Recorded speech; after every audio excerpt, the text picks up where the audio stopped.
Hello students, क्या हाल चाल है भाई लोग। मैं आपका एसकेएम सर आपके लिए लाया हूँ कुछ बेहतरीन सेगमेंट जिस पर हम आज बात करेंगे। और ये एक ऐसा टॉपिक है जो यूनिवर्सल टॉपिक है। टॉपिक की जगह मैं बोलूँ, ये अक्सर स्टूडेंट्स की प्रॉब्लम होती है कि ये समस्या होती है सबके साथ, बट वो इसे पहचान नहीं पाते। और ये इतना बड़ा रोल प्ले करता है कि कई बार आप ऐसा पाते हैं कि आप पढ़ाई कर रहे हैं, आप होमवर्क कर रहे हैं, आप रेगुलर हैं, लेकिन उसके बाद जब टेस्ट होता है तो टेस्ट में जो परफॉर्मेंस होती है आपकी, जो टेस्ट में मार्क्स होते हैं आपके, वो वही पुराने के पुराने। पहले 45% थे, आज 44% हैं। पहले 50% थे, आज 51% हैं, 49% हैं। कोई इंप्रूवमेंट नहीं हो रहा। 2 टेस्ट हो गए, 3 टेस्ट हो गए, 4, 5, 6 सदियां बीत गई, साल बीत गए, लेकिन हम वहीं के वहीं। टेस्ट परफॉर्मेंस हमारी जो है वो कांस्टेंट हो गई। कांस्टेंट। इसका एक्चुअल प्रॉब्लम क्या है, इस पर करेंगे बात। और मेरे भाई, आपको भरोसा नहीं होगा, ये प्रॉब्लम है बहुत बड़ी, लेकिन केवल 10 मिनट, केवल 10 मिनट महीने में एक बार, जब भी आपका टेस्ट पेपर हो रहा हो, उसके बाद केवल 10 मिनट देने, और आप डेफिनेटली पाएंगे कि 2 या 3 महीने बाद आप ये पाएंगे कि आपकी जो टेस्ट परफॉर्मेंस है वो सुधर रही है, वो इंप्रूव हो रही है, आपका कॉन्फिडेंस बढ़ रहा है और आपका रिजल्ट बेहतर हो रहा है। क्या है ये, आप सब लोग क्यूरियस होंगे जानने के लिए। तो आप किसी भी स्ट्रीम के हो, टेस्ट तो हर स्ट्रीम में होते हैं भाई, आप साइंस के हो, नॉन साइंस स्टूडेंट हो, टेस्ट तो हर जगह होते हैं। तो मेरे भाई, एक चीज जो दिमाग में रख लेंगे और कसम खा लीजिए, आज आपको क्या दिक्कत है, तो इसमें कुछ लगना नहीं है। 2-3 महीने करके देखो, डेफिनेटली फायदा होगा। प्रूवन है, प्रूव्ड है। मैंने पिछले 15 सालों में कई सारे बच्चों को ये बताया है, उन्होंने इसे यूज किया है, इस तरीके को फॉलो किया है और उन्हें इससे बहुत फायदा हुआ है। तो मैं किस चीज की बात कर रहा हूं, ये मैं आपको बताने जा रहा हूं, ठीक है। तो सारे लोग सुन लो, सारे कान खोल के आ जाओ। हम मेरे भाई आज जो करेंगे वो क्या है, जो टेस्ट पेपर आप देते हैं, टेस्ट पेपर, उसकी एनालिसिस। अब ध्यान से सुनना, सुनने में कितना ऑब्वियस लगने वाला वर्ड, कितनी बड़ी बड़ी चीजें अपने अंदर छुपाए हुए हैं। ये इतना ऑब्वियस होता है कि हम ध्यान भी नहीं देते इसमें। हम बाकी चीज, हमारा होमवर्क पूरा है, हम क्लास में रेगुलर रहते हैं और सारी चीजें हमारी, असाइनमेंट पूरा, परसेंटेज क्यों नहीं आते? क्योंकि हम ध्यान ही नहीं देते उन चीजों। किन चीजों पर, वो मैं बताऊंगा। आओ देखो मेरे भाई, एक रजिस्टर खरीदेंगे, सारे के सारे, पतला सा एक रजिस्टर खरीद लीजिए और उस रजिस्टर पर बड़ा बड़ा, छोटा नहीं, बड़ा बड़ा लिखेंगे test paper analysis, test paper analysis. मेरे भाई, ये इतनी आवश्यक चीज है। डायग्नोस्टिक जानते हैं आप, डायग्नोस करना एक्चुअल प्रॉब्लम को। आप ढिंडोरा पीटते रहते हैं, मेरा ये इश्यू था, वो इश्यू था, ऐसा था, वैसा था, वो सब सही हो सकता है, बट ये रूट कॉज है। इसको नहीं सुधारा तो मामला रहेगा गड़बड़। और भाई साहब, इसको लगा डाला, तो फिर लाइफ जिंगल वाला बोल सकते हैं आप, बढ़िया भैया, कॉन्फिडेंस बढ़ेगा, रैंकिंग सुधरेगी, मार्क्स अच्छे आएंगे, लाइफ तो जिंगल वाला हो जाएगी। आइए, टेस्ट पेपर एनालिसिस कैसे करेंगे, सारे लोग ध्यान से देखिए, ठीक है। 10 मिनट का काम होगा हार्डली, मैं आपको समझा रहा हूं तो मुझे हार्डली 15 मिनट लगेंगे, ठीक है मेरे भाई। आपके पेपर में जो सब्जेक्ट्स आते हैं वो कोई भी सब्जेक्ट हो सकते हैं, आपकी स्ट्रीम पर डिपेंड करेगा। फिलहाल मैं आईआईटी के लिए अगर एक एग्जांपल लूं कि मैथ्स, फिजिक्स एंड केमिस्ट्री, ठीक है। तो लाइक आपने क्या करना है, इन सब्जेक्ट्स को कॉलम वाइज लिखना है, मैथ्स, फिजिक्स एंड केमिस्ट्री। अच्छा, अब आप देखें कि केमिस्ट्री कई जगह ऐसा हम क्या करते हैं, 3 पार्ट में करते हैं, ओसी, आईओसी, पीसी। बहुत ध्यान से सुनना, ये 10 मिनट आपके आने वाले टेस्ट की रूपरेखा बदल सकते हैं, आपकी मार्कशीट, आपकी रैंकिंग सीट, लीडर बोर्ड, सब में आपकी पोजीशन को बेहतर कर सकते हैं। मेरे भाई, ये देख सकते हैं आप, इस तरीके का डिवीजन आप कर, ठीक है, बहुत आसान काम है। अब आपको करना क्या है वो ध्यान से सुनिए। मैं जो एक सब्जेक्ट में बताऊंगा वही सब में करना है, ठीक है। सारे लोग देखिएगा। अब मान लीजिए आप पेपर देकर आते हैं, तो पेपर में कुछ सर्टेन नंबर ऑफ क्वेश्चंस होते हैं, तो मैं मान लेता हूँ 30 क्वेश्चन इस सेगमेंट में थे, 30 क्वेश्चन इस सेगमेंट में थे और 30 केमिस्ट्री में, तो 10 10 10 मान लेता हूँ। तो अब हमें करना क्या है? अक्सर आप लोग क्या करते हैं, देखिए अक्सर हम वो करते हैं जिससे हमें कोई फायदा नहीं होता। पेपर देख के आए, अपने दोस्त से डिस्कशन कर रहे हैं, कह रहे हैं तेरा 4 सही है, उसने कहा नहीं मेरा गलत है, लेकिन आप खुश हैं, मेरा 4 सही है, मेरा 10 सही है, मेरा ये सही है, मेरा वो सही है। अरे ठीक है, सही है तो भैया जितने नंबर मिलने थे मिल गए। 2 नंबर के क्वेश्चन में 2 नंबर मिलेंगे, 4 बार सही बोलने से 4 थोड़े और मिल जाएंगे। वो अब आपके रिजल्ट में कोई इंप्रूवमेंट नहीं करने वाले। आप 3 हफ्ते बाद या 1 महीने बाद जो दूसरा पेपर देंगे उसमें वो सही वाले कुछ ऐड नहीं करेंगे, आपके जो क्वेश्चन गलत हुए ये समझना होगा। हम अक्सर उन चीजों के पीछे चर्चा करते हैं, भागते रहते हैं जिनसे हमें कोई पॉजिटिव चेंज नहीं मिलता। अब वक्त है जो गलतियां हुई थी उन गलतियों को पहचानने की, उन पे काम करने की, ताकि हमें एक्चुअल इंप्रूवमेंट दिखाई दे सके। समझिए इस बात को, मैं इस पर डिटेल में बात करना चाह रहा हूं। तो जैसे किसी भी सब्जेक्ट में मान लीजिए 30 क्वेश्चन एंड आप सबका अलग अलग होगा। किसी ने मान लीजिए 30 में 25 क्वेश्चंस अटेम्प्ट किए, तो आप यहां लिख सकते हैं अटेम्प्टेड क्वेश्चन। आपने कितना अटेम्प्ट किया वो लिख सकते हैं, कितने क्वेश्चन अटेम्प्ट किए वो लिख सकते हैं। ठीक है, मान लेते हैं लेट अस कंसीडर 25। किसी ने भैया 30 में 30 किए तो 30 लिख देना, कोई दिक्कत नहीं। ऐसे सब जगह अटेम्प्टेड क्वेश्चन आप लिख दो। 10 क्वेश्चन थे, मान लीजिए आपने यहाँ 10 अटेम्प्ट किए, यहाँ आपने 10 अटेम्प्ट किए। ठीक है, ये तो जस्ट किसी का 9 होगा, किसी का 8 होगा, किसी तो एग्जाम्पल है। यहाँ मान लीजिए आपने 10 अटेम्प्ट। ठीक है, अब मेरे भाई करना क्या है? अटेम्प्ट हो गया, हम कोई भी सच नहीं छोड़ेंगे, क्योंकि सच छोड़कर ही तो हम आज इस जगह पर हैं कि हम मार्क्स नहीं बढ़ा पा रहे हैं। ठीक है, तो आज हम हर एक सच को जानेंगे। मेरे भाई टाइम कितना टाइम लगा, टाइम आपने कितना दिया, ये 25 क्वेश्चन करने में टाइम कितना दिया? मान लीजिए आपने बोला मैंने 70 मिनट्स लिए, 70 मिनट्स। मेरे भाई यूजुअली क्या होता है, 60 असाइन्ड होते हैं, ये आपके ऊपर होता है। आप कहीं टाइम बचाकर कहीं बढ़ा सकते हैं, कहीं दे सकते हैं। 70 मिनट्स, यहां आपने कर लिया 65 मिनट्स। ठीक है, और यहां है 15 मिनट्स।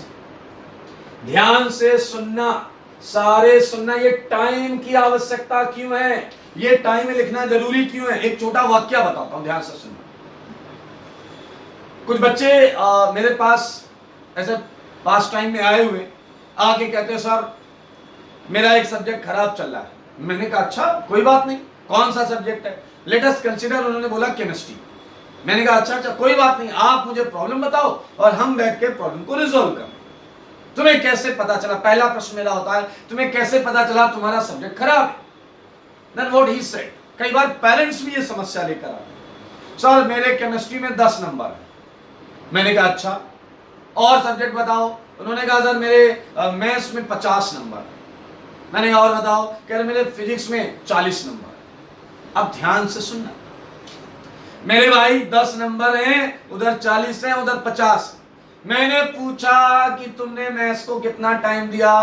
उसने कहा सर मैंने तो 80 मिनट्स दिए। मैंने कहा तुमने केमिस्ट्री को कितना टाइम दिया? उसने कहा मैंने तो 7 मिनट दिए। मेरे भाई एक बात बताओ, टाइम डिस्ट्रीब्यूशन के हिसाब से तो आपके 10 नंबर भी बहुत आ गए, 10 नंबर तो बहुत अच्छे हैं। ऐसा हो सकता है कोई कहे कि आकर मेरे फिजिक्स में फिजिक्स खराब है, फिजिक्स खराब है या कोई सब्जेक्ट खराब है, आप नंबर के भी आप पर जज कर रहे हो। केमिस्ट्री खराब है, नंबर के भी आप पे जज कर रहे हो। अरे तो ये भी तो देखो कितने टाइम में कितने नंबर लाए, कितने टाइम में कितने नंबर लाए हो। तो मेरे भाई आपको टाइम का भी साथ में रखना है, ताकि आगे चलकर हम अपनी स्पीड को जो भी चाहिए एडजस्ट कर सकें, जहां बढ़ाना है बढ़ा सकें, और जहां बहुत टाइम लग रहा है वहां पर हम थोड़ा से एडजस्ट कर सकें। इसलिए टाइम सेगमेंट बहुत जरूरी है। अब हम आते हैं 25 क्वेश्चन किए, 27 किए, तो पहले हम ये देखेंगे हमने जो पेपर में किया उसमें कितने में नंबर मिले और कितने में नहीं मिले। ठीक है, मान लेते हैं इन 25 में, इन 27 में, इन 10 में, इन 10 में, इन 10 में, पहले यहां से चालू करते हैं कि इस 25 में 3 क्वेश्चन आपके गलत। अब आप कह रहे हैं सर इतने टैलेंटेड नहीं है, 22 क्वेश्चन सही हो जाए। अरे एग्जाम्पल है भाई, टेंशन नहीं लो, ये नंबर तो आपके हर टेस्ट में अलग अलग आएंगे। चलिए मान लीजिए 3 क्वेश्चन आपने किए थे, मतलब किए तो 25 थे, उसमें से 3 गलत हुए।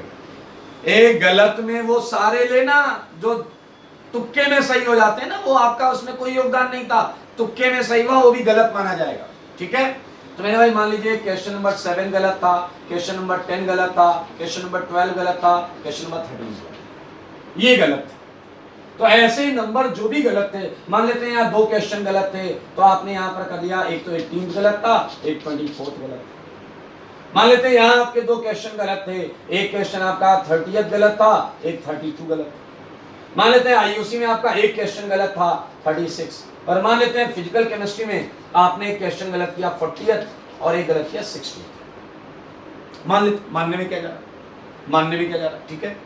तो मेरे भाई अब हम बात करेंगे कि आखिर एक बच्चा जो है, स्टूडेंट, वो एग्जाम में कितनी गलतियां कर सकता है। ध्यान से पाएंगे तो जनरल कैटेगरी में 2 टाइप की मिस्टेक होती है, जनरल कैटेगरी में 2 टाइप की मिस्टेक, और थोड़ा और एलोबरेट करेंगे तो 4। आइए देखें कौन कौन सी गलतियां होती हैं। पहला काम, आप गए, आपने भैया पेपर चालू किया, पेपर चालू करते बहुत कॉमन मिस्टेक है, आप सब लोगों ने कभी ना कभी की होगी, लिखा है which of the statement is correct. भाई साहब अपन ने इनकरेक्ट लगा दिया। वैसे अक्सर उल्टा होता है, which of the following statement is incorrect. आपको इन दिखाई नहीं देता, आप करेक्ट वाला टिक करके आते हैं। तो मेरे भाई ये एक सिली मिस्टेक की कैटेगरी में आता है, आपने क्वेश्चन को गलत पढ़ दिया। अब ध्यान से सुनना, फर्क है गलत पढ़ लिया और गलत समझ लिया, दोनों में जमीन आसमान का फर्क। अरे इनकरेक्ट लिखा है, तुम्हारी आंखों के सामने इन दिखाई नहीं दे रहा है, ये तो भाई साहब कुछ काला जादू जैसा लगता है, लिखा कुछ है देख कुछ है। ये तो एक सस्पिशियस एक्टिविटी है, मैं इस पर भी एक दिन आपसे चर्चा करूंगा डिटेल में, आखिर ऐसा क्यों होता है आपके साथ कि लिखा कुछ है समझ कुछ है। समझ मतलब दिख कुछ और रहा, क्योंकि समझना कुछ और, ये कंसेप्चुअल इश्यू होगा, उस पर भी हम बात करेंगे। तो पहली कैटेगरी जो प्रॉब्लमेटिक होती है वो होती है मेरे भाई इम्प्रॉपर रीडिंग। आप जब क्वेश्चन को जल्दीबाजी में पढ़ते हैं, कुछ छोड़ देते हैं, या लिखा कुछ है दिख कुछ और रहा है। अच्छा ऐसा होता है नहीं होता, आप लोग खुद सोचो, इनकरेक्ट का करेक्ट, बाद में आके कहते सर हमें तो ये दिखाई नहीं। एक दो तो इतने कॉन्फिडेंट होते, कहते हमारे पेपर में करेक्ट ही था। अरे उनसे पेपर सामने खुलवाइए तो कहते सर ये कहां से आ गया। मेरे भाई इस पर डिटेल में बात करेंगे कि ऐसी सिचुएशन क्यों क्रिएट होती है।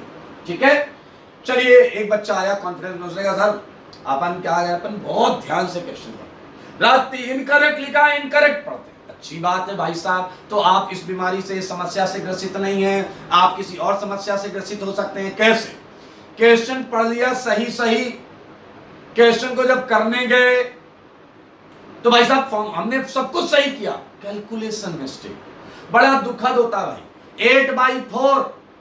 8/4 दुनिया जानती भैया 8/4 क्या होता है। आप पेपर में 2 की जगह क्या लगा कर आ गए, 4 लगा कर आ गए, और बाद में कहना ये कैसे कर दिया मैंने, ये फिर से वही काला जादू जैसा हो गया। आप कभी समझ नहीं पाते ऐसा क्यों हो रहा है आपके साथ, क्यों हो रहा है आपके साथ, ये समझना, इस पर पूरा चर्चा करूंगा, एक एक चीज बताऊंगा कि क्यों 8/4 आप लिख के आते हैं 4। तो मेरे भाई ये सेगमेंट जैसे सेकंड वाली कैटेगरी में मैं ले जाऊं आपको, तो इसे हम बोल सकते हैं कैलकुलेशन मिस्टेक। क्या बोल सकते हैं भाई साहब? Calculation mistake. एक बच्चे ने कहा यार अपनी कैलकुलेशन बहुत तगड़ी है, एकदम जबरदस्त कैलकुलेशन तगड़ी, अपन गलती नहीं कर रहे, कोई बात, अच्छी बात है।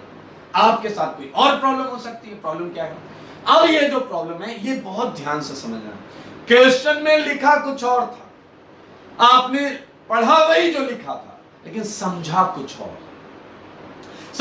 और, फॉर्मूला लगाया कुछ और, आंसर आया कुछ और, नंबर आए माइनस में कुछ और। आप समझें, ये सेगमेंट है कंसेप्चुअल मिस्टेक। ये सेगमेंट है मेरे भाई सारे सुनो, ये सेगमेंट है कंसेप्चुअल मिस्टेक, कंसेप्चुअल प्रॉब्लम। ठीक है, एक बंदे ने कहा सर हम बहुत अच्छा रिवीजन करके आते हैं, ना मैं क्वेश्चन गलत पढ़ता हूं, ना मैं कैलकुलेशन गलत करता हूं, ना मैं कॉन्सेप्ट गलत लगाता हूं। मेरे भाई एक जगह अभी भी आप फैल सकते हैं और वो है सही आंसर निकाल के। अब देखना कई लोग को एकदम दिल पर लगेगी कि हाँ सर ये तो हम बहुत बार कर चुके हैं। सही आंसर निकाल के गलत आंसर लगाना। आपने बी ऑप्शन निकाला और आपको लगता है बी निकाला है, बी ही भरा है, बाहर आके आप नंबर जोड़ रहे हो, आंसर शीट आती है उसमें डी भरा हुआ है। ये भी सस्पिशियस एक्टिविटी के तहत आता है। आखिर ऐसा कैसे हो गया? आपको लगता है कि सर ये अपने आप हो गया। अपने आप क्या हो गया भाई? है आप ही गए होंगे, आप ही ने किया होगा, आपकी कॉपी, आपके रोल नंबर पे आप ही बैठ के पेपर दे रहे। ये भी सिली मिस्टेक कैटेगरी है, रॉन्ग आंसर फिलिंग। और पूछा गया विच स्टेटमेंट इज फॉल्स, आपने क्वेश्चन पढ़ा, अच्छा ये ट्रू ये ट्रू ये ट्रू, आपने ट्रू वाले टिक कर दिए। मेरे भाई ये रॉन्ग आंसर फिलिंग वाली कंडीशन है। सारे लोग देखिए, मैं आपको बता रहा हूं ये 4 टाइप की यूजुअल प्रॉब्लम्स होती हैं wrong answer filling. Wrong answer filling मेरे भाई यही सारी कैटेगरी को जाकर चेक करना है कि तुमने 18th में क्या गलती की, तुमने 24th में क्या गलती की। उसके आगे टाइप ऑफ मिस्टेक को मेंशन करना, कैलकुलेशन, कॉन्सेप्चुअल कैलकुलेशन, व्हाटएवर, जो भी प्रॉब्लम रही हो, जो भी प्रॉब्लम रही हो वो आपको मेंशन करना है। ठीक है, मेंशन करने के बाद ये जो 4 टाइप की प्रॉब्लम्स हैं ये आपके पास आ जाएंगी। हो सकता है पहले टाइप की जो प्रॉब्लम है इंप्रूवमेंट, जो इम्प्रॉपर रीडिंग है वो आपने 4 क्वेश्चंस में की हो सकता है जो कैलकुलेशन मिस्टेक हो 3 क्वेश्चन में की हो सकता है जो कंसेप्चुअल प्रॉब्लम है मेरे भाई वो आपने 3 क्वेश्चन में की हो, जो भी बाकी बचे रॉन्ग आंसर फिलिंग वाला वो यहां रखें। अब हम क्या करें? अब हम इन्हें दूर कैसे करें? कर तो लिए एनालिसिस, दूर कैसे करें? अब ये है समस्या, इन पे काम करके मार्क्स बढ़ेंगे, इन पे काम करके परसेंटेज बढ़ेंगे। सही वाले क्वेश्चन को लेकर घूमने से परसेंटेज नहीं बढ़ेगा। ये जो काम है 4, ये जो भी है, जितने भी क्वेश्चन आपके कम ज्यादा हो सकते हैं एनालिसिस। अब देखिए काम कैसे करना है मेरे भाई। पहला मूलभूत उद्देश्य बना लो, बहुत आसान है। जो कंसेप्चुअल मिस्टेक्स है ना, सारे लोग देखो, जो कंसेप्चुअल मिस्टेक ये किसी भी सब्जेक्ट की हो सकती है, केमिस्ट्री की हो सकती है, फिजिक्स की हो सकती है, मैथ्स की हो सकती है, कोई और सब्जेक्ट आप पढ़ते हैं उसकी हो सकती है। तुरंत आप अपने मेंटर से, गाइड से, टीचर से, एडुकेटर से, जो भी आपको पढ़ा रहे हैं उस टाइप की कम से कम 10 से 15 प्रॉब्लम्स। ऑर्गेनिक में पढ़ाता हूं तो मैं ऑर्गेनिक की बात कर लेता हूं। मान लीजिए आपसे ऑक्सीडाइजिंग एजेंट की एक क्वेश्चन गलत हो गया। मान लीजिए आपसे नेम रिएक्शन में एल्डोल रिएक्शन का क्वेश्चन गलत हो गया। मान लीजिए आपका जनरल ऑर्गेनिक केमिस्ट्री में एसिड बेस सिस्टम का क्वेश्चन गलत हो गया। अरे आया, इस पर आप पॉलिसी बनाइए और तुरंत बोलिए कि सर मुझे एसिडिक सिस्टम पर 15 क्वेश्चन दे दो, या मार्क करा दो, या बता दो मैं कहां से करूं। मैं बिल्कुल उसी टाइप के, इस टाइप का सर मेरे को क्वेश्चन चाहिए, क्योंकि इस टाइप का क्वेश्चन कंसेप्चुअली मेरा गलत हुआ है। मेरे भाई सोचो, जो एक क्वेश्चन आपसे कंसेप्चुअली गलत हुआ था पेपर में, अगर मैंने वैसे आपको 10-15 क्वेश्चन दे दिए और आपने ईमानदारी से उसे कर लिया, क्या कभी जीवन में किसी पेपर में उस टाइप का क्वेश्चन आएगा तो गलत होगा क्या? बोलो होगा क्या? नहीं होगा। बस यही एक ब्रह्मास्त्र है बेटा, इस चीज को फॉलो करते रहो, आपके सारी चीजें जो हैं प्रॉब्लम्स दूर होती जाएंगी, प्रॉब्लम्स घटती जाएंगी और रिजल्ट बेहतर होता जाएगा, परसेंटेज बढ़ते जाएंगे। ये एक सिंपल सी बात है। कंसेप्चुअल मिस्टेक एकेडमिक सेगमेंट से कनेक्ट होता है, तो एकेडमिक सेगमेंट में 3, 4, 5, 7 क्वेश्चन कंसेप्चुअली गलत हैं, उसमें कुछ फिजिक्स, कुछ मैथ्स, कुछ केमिस्ट्री से, उस टाइप की प्रॉब्लम्स को। अच्छा एक बात बताओ, एक टेस्ट के बाद दूसरा टेस्ट 2 हफ्ते 3 हफ्ते बाद ही तो होता होगा, तो 2-3 हफ्ते में तुम उन 7 क्वेश्चन में हर टाइप के क्वेश्चन के 10-12 क्वेश्चन, क्या 100 क्वेश्चन नहीं कर सकते 2 हफ्ते 3 हफ्ते? बिल्कुल करना चाहिए। और अगर आपने ये कर डाला तो मेरे भाई बेहतरीन फायदा होने वाला है, बेहतरीन इंप्रूवमेंट होने वाला है। अच्छा एक और बात, अब बाकी जो 3 प्रॉब्लम्स हैं, बाकी 3 प्रॉब्लम्स जो हैं वो तो भाई साहब अवेयरनेस से ही दूर होंगी। मैं ध्यान से पढ़ूंगा तभी मुझे इनकरेक्ट में इन दिखाई देगा, जल्दीबाजी में इन छोड़ दे। इसकी हालांकि एक्चुअल वजह जो है कि क्यों होता है उसके लिए मैं एक अलग से सेशन लूंगा, उस पर मैं बात करूंगा आप सबसे। लेकिन फिलहाल अवेयरनेस, अब आप कहोगे सर अवेयरनेस मतलब ध्यान से सुनो, बताता हूं। कभी ना कभी आपके साथ, आप में से कुछ लोगों के साथ ऐसा हुआ होगा कि आप कोई प्लग लगा रहे हैं, इलेक्ट्रिक बोर्ड में कोई प्लग लगा रहे हो या चार्जर लगा रहे हो, कभी कुछ ना कुछ लोगों को इलेक्ट्रिक शॉक लगा होगा। मेरे भाई एक बार शॉक लग जाता है ना, शॉक नहीं शॉक, अगर इलेक्ट्रिक झटका लग गया तो मेरे भाई दोबारा उसके पास जाने में भी एकदम हाथ पैर ऐसे ऐसे होने लगते। मेरे भाई स्विच बंद हो, एमसीबी गिरी हो, लाइट ना आ रही हो तो भी डर लगता है कि भाई साहब कहीं करंट ना लग जाए। आप जब साइकिल चलाना सीखते हैं, साइकिल चलाना सीखते हैं या बाइक चलाना सीखते हैं, और वो पहली बार जहां गिरे थे, मेरे भाई वो जगह, वो इवेंट आपके दिमाग में हमेशा रहता है। जब आप साइकिल या बाइक चलाते हो, उस जगह से निकलते हैं, अचानक याद रहता है इधर आराम से, इधर आराम से। तो वो जो अवेयरनेस आई ना, इधर आराम से करें। सबकी लाइफ के अलग अलग एक्सपीरियंसेस होंगे, उस अवेयरनेस को लाना है। आपको फील होना चाहिए। अगर आपने कैलकुलेशन मिस्टेक की है, आपके दिल पर आना चाहिए कैलकुलेशन मिस्टेक कौन करता है यार। हम कंपटीशन की तैयारी कर रहे हैं, हम calculation mistake, this into this गलत कर रहे हैं, दिस प्लस दिस गलत कर रहे हैं, दिस डिवाइडेड बाय दिस गलत कर रहे हैं।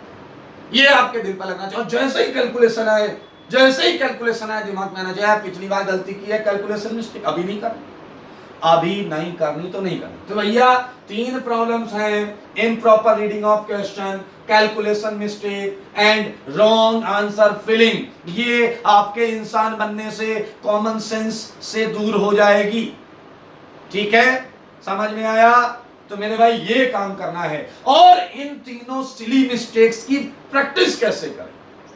अगले पेपर का इंतजार तो नहीं करें, अगला पेपर आएगा मैं बहुत ध्यान से क्वेश्चन पढ़ूंगा, अगला पेपर आएगा मैं बहुत ध्यान से कैलकुलेशन करूंगा। एक बात बताओ, इस पेपर और उस पेपर के बीच में पढ़ाई करोगे कि नहीं करोगे? ये पेपर हो गया जिसकी एनालिसिस करना, दूसरा पेपर जो होगा उसके बीच में पढ़ाई करेंगे ना। पढ़ाई करिएगा तो क्वेश्चन सॉल्व करेंगे, क्वेश्चन सॉल्व करेंगे तो क्वेश्चन को पढ़ना भी पड़ेगा, तो पढ़िएगा ना ईमानदारी से। आप ऐसा मिशन बनाकर चलिएगा ना, क्वेश्चन ध्यान से पढ़ना है, और क्वेश्चन पढ़ोगे तो सॉल्व करोगे तो कैलकुलेशन मिस्टेक होगा, तो ध्यान दीजिएगा ना कैलकुलेशन मिस्टेक ना।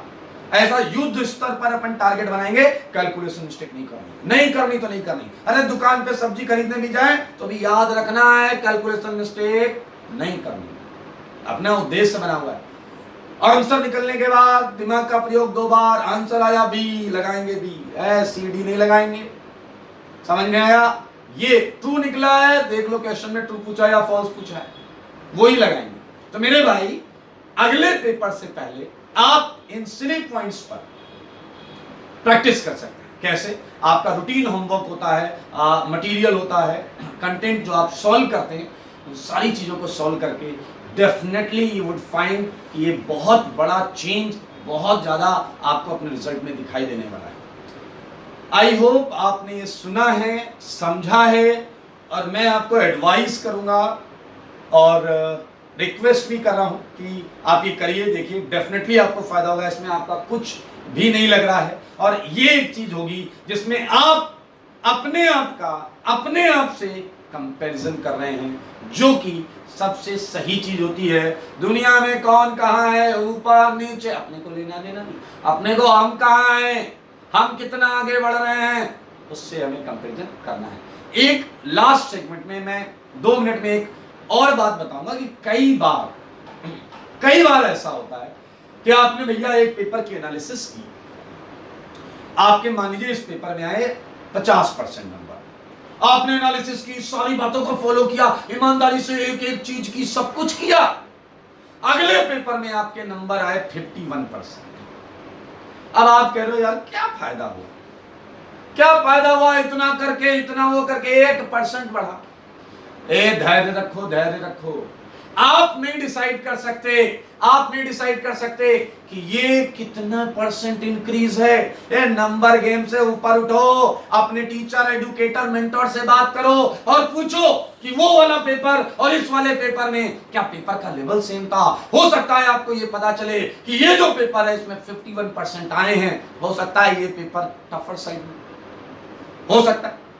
और जब आपको पता चला तो आपके टीचर ने कहा इसमें 51% है, अरे भाई इसमें टॉपर भी इतने % नीचे गिर गया है, तो 1% बढ़ गया है, ये तो बहुत अच्छी बात है, ये तो बहुत अच्छी बात है। बिलीव मी, अंत में मैं ये कहूंगा, गाइडेंस आपसे जो भी कनेक्टेड लोग हैं उनसे गाइडेंस लेते रहें, क्योंकि आप स्टूडेंट हैं, आप छात्र हैं, आपका काम है पढ़ना। और ओवरऑल एकेडमिक डिसीजंस आप जो लेते हैं वो एक बार अपने मेंटर, अपने गाइड से जरूर उनकी नॉलेज में रख कर लें, तभी आपको मैक्सिमम बेनिफिट हो सकता है। और ये जो परसेंटेज है मेरे भाई, आप 40% पे हो, 45 पे हो, 50 पे हो, हमारे पास टाइम है। हम हर एक टेस्ट में अगर 1-1.5% भी बढ़ाने की ठान लें तो हम बहुत सम्मानजनक स्कोर, बहुत सम्मानजनक रिजल्ट तक पहुंच जाएंगे, बशर्ते ये कि आपके अंदर जिद और जुनून और ऐसी चीजों को अडॉप्ट करके फॉलो करने की चाहत जरूर होनी चाहिए। ठीक है, तो आई होप ये सारे लोग करें। और मैं आपको एक और चीज बोलूंगा, अगर आप ये कर रहे हैं तो आप मुझे इसका स्क्रीनशॉट भेज सकते हैं कि सर देखिए ये मैंने टेस्ट पेपर एनालिसिस किया है। स्क्रीनशॉट नहीं भेज पा रहे हैं तो आप कमेंट बॉक्स में मुझे बताएंगे कि हाँ सर मैंने एनालिसिस किया है, और कौन सी मिस्टेक्स आपने ज्यादा की हैं। आप ये भी शेयर कर सकते हैं मुझसे, कौन सी मिस्टेक्स आपने ज्यादा की हैं। कमेंट बॉक्स में आप लिख सकते हैं कि सर मेरे से कैलकुलेशन मिस्टेक ज्यादा होती है या ये। ठीक है, ओके, तो ये चीज फॉलो करें, आपको बहुत फायदा होगा। सिंस ये चीज एक ऐसी चीज से कनेक्टेड है जो हर एक स्टूडेंट फेस करता है, और मजेदार बात क्या, उसे पता ही नहीं है कि असली प्रॉब्लम किधर है। ये सॉल्यूशन लगाए बिना आपको लगता है कि आप अपने परसेंटेज बढ़ा लोगे क्या? अरे अगर नॉर्मली आपके परसेंटेज बढ़ रहे हैं तो ये लगाने से परसेंटेज और ज्यादा अच्छे बढ़ेंगे और अच्छा आपका रिजल्ट आएगा। सो मैं एक और चीज आपको एडवाइस करूंगा, ये सिंस ये चीज बहुत काम की है हर स्टूडेंट के लिए जो किसी ना किसी कंपटीशन के लिए पढ़ रहा है या सिंपल स्कूल के लिए भी पढ़ रहा है। तो आप देखें टेस्ट तो हर जगह होते हैं, कौन है वो जो अपने टेस्ट में नंबर नहीं बढ़ाना चाहता, कौन है वो जो इंप्रूवमेंट नहीं चाहता। तो मेरे भाई आप इस वीडियो को बिल्कुल शेयर कर सकते हैं हर उस बच्चे के साथ, हर अपने फ्रेंड के साथ जो पढ़ने वाला है। समझ में आया? पीछे लग रहा पढ़ने वाले दोस्त कहाँ ढूंढूंगा, अरे भाई सब पढ़ रहे हैं। ठीक है, चलिए आज के लिए इतना ही, थैंक यू। और अंत में जैसा कि स्वस्थ रहें, मैं बोलता हूं हमेशा स्वस्थ रहें, मस्त रहें। मेरे भाई ये दो चीज बहुत जरूरी है, हेल्दी रहना है और खुश रहना है, क्योंकि तभी हम दुनिया में, जीवन में आने वाली बड़ी सी बड़ी चुनौती को निपटा सकते हैं। ठीक है, तो अंत में स्वस्थ रहें, मस्त रहें और पढ़ाई में व्यस्त रहें। Thank you.